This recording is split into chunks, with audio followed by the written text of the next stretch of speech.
السلام عليكم ورحمه الله وبركاته. ازيكم يا حبايبي؟ عاملين ايه؟ يا رب تكونوا بخير. هعمل لكم صينيه الفراخ ان شاء الله باذن الله بالخضار بدبس الرمان. هنقول المقادير واحنا بنشتغل. هنسمي الله كده ونبدا.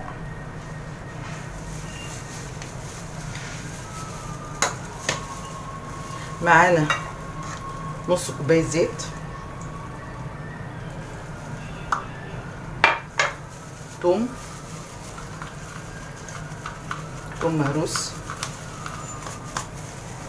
مهروس، دبس الرمان معلقتين كده،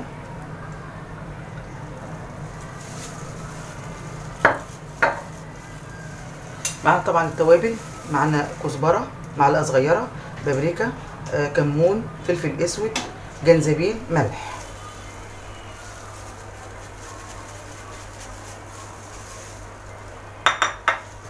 طبعا عصره ليمونه. طبعا دي نص ليمونه كبير فكفايه يعني. مليانه ميه بسم الله ما شاء الله يعني.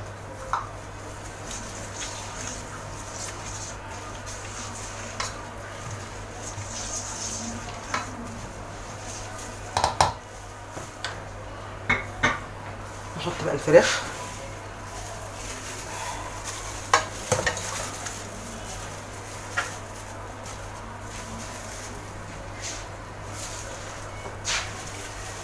طبعا ايه بشققها كده.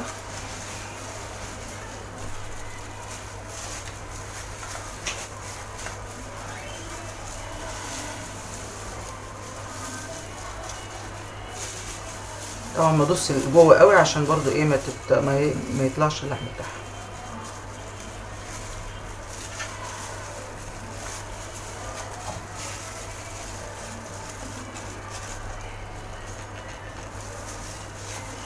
خش كده جوه الجلد.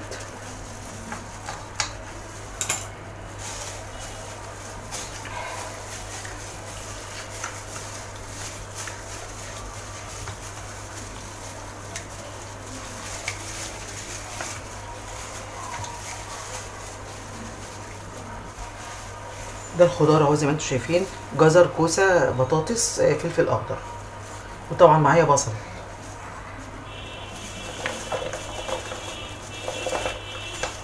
هي ما تاخدش حاجه خالص، صينيه يعني بتكفي اسره بحالها، وفي نفس الوقت ما بتاخدش حاجه،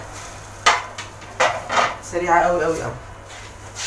وادي البصل كله مع بعضه كده، وادي البصل، وادي الطماطم قطعاها،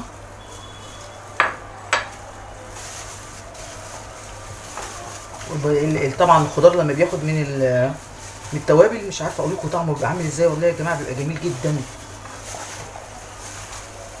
وطبعا الفراخ بتنزل الصوص بتاعها بيساوي يعني يشرب منه الخضار، يعني طعم تاني بصراحه، يعني الصينيه بتبقى مختلفه خالص.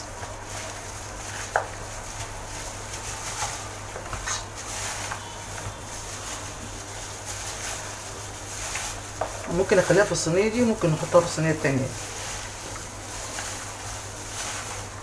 بصوا شكله جميل ازاي من غير ما يستوي. بصوا عامل ازاي، بصوا ما شاء الله. هنحطه بقى في الصينيه دي ما شاء الله. يعني على الصينيه دي بتبقى يعني بتتخطف في ساعتها، ما بتقعدش من جمالها والريحه بتاعت التوابل. وطبعا مش هنحط لها ميه، ممكن تحط لها نص كوبايه ميه لو انت عايزه، بس هو الخضار بينزل ميته.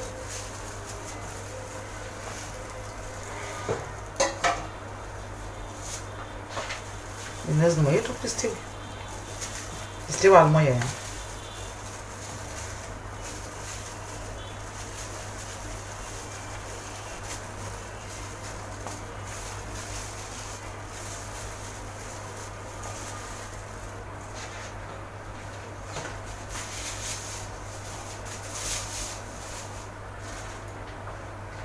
هنغطيها بقى بالفويل.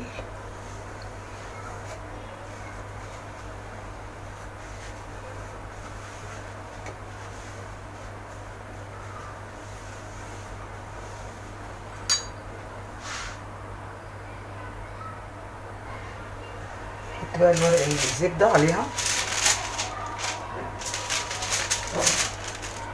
احطها في الفرن على درجه حراره 200، احطها كده واسويها واوريها لكم. زي ما انتم شايفين عملت صينيه البطاطس، طلعتها من الفرن، والريحه ما اقولكوش بقى يعني اخر جمال بجد، يعني الريحه ريحه فظيعه يعني. والخضار زي ما انتم شايفين مستوي سوا مظبوط، لا مهروس ولا يعني متكسر. طبعا الكوسه والبطاطس وكله، والريحه خطيره زي ما بقول لكم كده. وزي ما انتم شايفين الفراخ طبعا هي سخنه، بصوا عامله ازاي التحميره بتاعتها في الفرن زي مع دبس الرمان، مش عارفه اقول لكم يعني خطيره خطيره يعني. يا رب تكون عجبتكم وتعملوها وتتهنوا، اكيد بتعملوا احسن منها كمان، تعملوها وتتهنوا وتتبسطوا. ولايك وشير وفعلوا الجرس عشان وصفات توصل لكم. ميرسي قوي، السلام عليكم.